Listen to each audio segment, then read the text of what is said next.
Hi, welcome to learn English. எனக்கு மாணவர்களுக்கு எப்படி ஆங்கில இலக்கணத்தை விளக்க வேண்டும் என தெரியும்.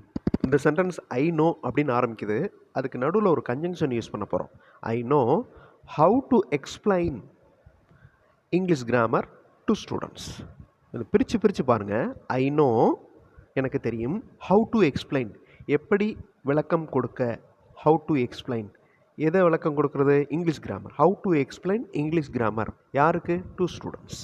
ஸோ இந்த மாதிரி பிரித்து பார்த்தீங்கன்னா சென்டென்ஸ் ஃப்ரேமிங் ஸ்கில் நல்லா டெவலப் ஆகும். I know how to explain English grammar to students. அதே மாதிரி மாணவர்களுக்கு எது விடை என்று புரியவில்லை.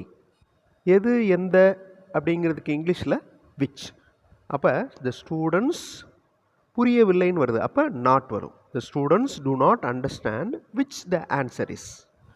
எது விடை என்று. இப்போ என்ன விடை என்று தெரியவில்லை அப்படின்னா the students do not understand what the answer is. விச்னா எந்த, வாட்னா என்ன. நீங்கள் ஏன் ஆங்கில இலக்கணம் கற்க வேண்டும் என கட்டாயம் தெரிய வேண்டும். You must know. கட்டாயம் தெரியணும். You must know. ஏன் ஆங்கில இலக்கணம்? அப்போ அந்த இடத்துல என்ன வரும்? Why. You must know why to learn English grammar. இந்த டு லேர்னுக்கு பதிலாக you must know why you learn English grammar. இந்த மாதிரி நம்ம சொல்லலாம். Where, when, which, why, how எல்லாமே WH டைப் கொஸ்டின் வார்த்தைகள். இந்த சென்டென்ஸில், இந்த மாதிரி சென்டென்சஸில் இது கன்ஜங்ஷனாக யூஸ் ஆகுது. இணைப்பு சொற்களாக யூஸ் ஆகுது. அவர் ஒரு உதவி கேட்டபோது எனக்கு என்ன செய்வதென்று தெரியவில்லை. வீடியோ பாஸ் பண்ணிவிட்டு இந்த சென்டென்ஸை ஃப்ரேம் பண்ணுங்கள். கிராமர் மிஸ்டேக் பற்றி கவலைப்பட வேண்டாம். மிஸ்டேக்ஸ் இருந்துச்சுன்னா ஆன்சர் பார்த்து திருத்திக்கலாம். இப்போ அந்த sentence I did not know அப்படின்னு ஆரம்பிக்குது. நடுவில் எந்த கன்ஜங்ஷன் வரும், அந்த சென்டென்ஸ் எப்படி முடியும்? வீடியோ பாஸ் பண்ணிட்டு கண்டுபிடிங்க. I did not know what to do. என்ன செய்வதென்று தெரியவில்லை. வென் ஹீ ஆஸ்க்டு அந்த மாதிரியும் சொல்லலாம். ஹீ ஹேட் ஆஸ்க்டு அந்த மாதிரியும் சொல்லலாம். When he had asked help. எனக்கு என்ன செய்வதென்றே தெரியவில்லை. ரொம்ப ஈஸியான சென்டென்ஸ் தான். வீடியோ பாஸ் பண்ணிவிட்டு சென்டென்ஸ் ஃப்ரேம் பண்ணுங்கள்.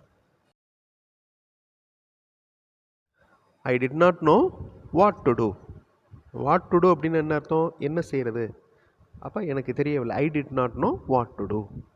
Next one. அவர்களுக்கு நாங்கள் ஏன் பணம் கொடுத்தோம் என தெரிந்து கொள்ள அவர்கள் விரும்புகின்றனர். தமிழ் சென்டென்ஸ் நல்லா பார்த்துக்கோங்க. தே வாண்ட் டு அப்படின்னு இந்த சென்டென்ஸ் ஆரம்பிக்குது. பொறுமையாக சென்டென்ஸை ஃப்ரேம் பண்ணுங்கள். மிஸ்டேக்ஸ் பற்றி கவலைப்பட வேண்டாம். They want to know why we have given money to them. They want to know why we gave money to them. இந்த மாதிரி சொல்லலாம். அவருக்கு இந்த தருணத்தில் எங்கு செல்ல வேண்டும் என்று தெரியவில்லை. தருணம் அப்படிங்கிறது மொமெண்ட்.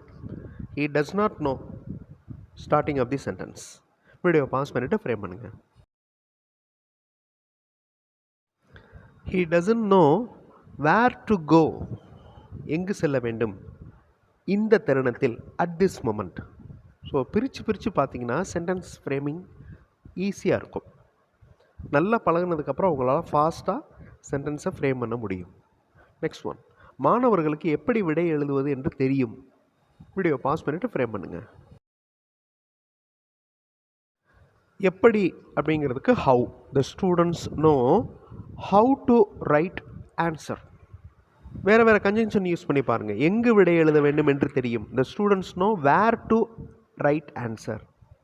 அவங்களுக்கு என்ன எழுத வேண்டும், என்ன விடை எழுத வேண்டும் என்று தெரியும். The students no what to answer. அவங்களுக்கு ஏன் விடை எழுத வேண்டும் என்று தெரியும். The students no why to answer. மாணவர்களுக்கு எது விடை என்று புரியவில்லை.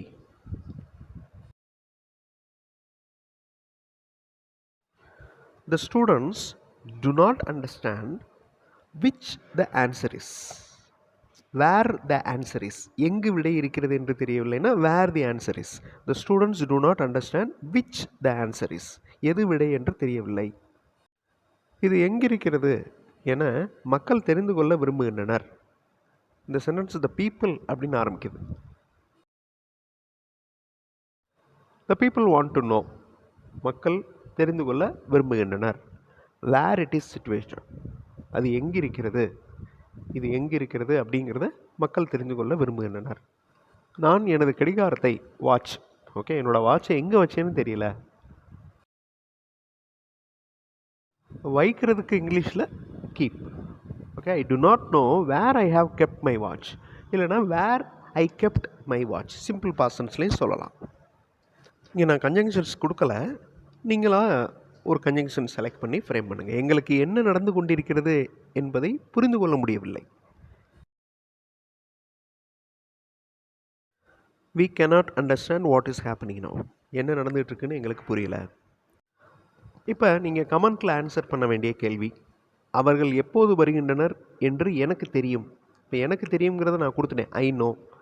எப்போது வருகின்றனர் அப்படிங்கிறத நீங்கள் ஃபில் பண்ணணும். கமெண்ட்டில் ஃபுல் சென்டென்ஸையும் டைப் பண்ணி அனுப்புங்க. மிஸ்டேக்ஸ் இருந்துச்சுன்னா நான் அதை கரெக்ட் பண்ணி அனுப்புகிறேன். அடுத்த வீடியோவில் இன்னொரு இன்ட்ரெஸ்டிங்கான டாப்பிக்கோடு பார்க்கலாம்.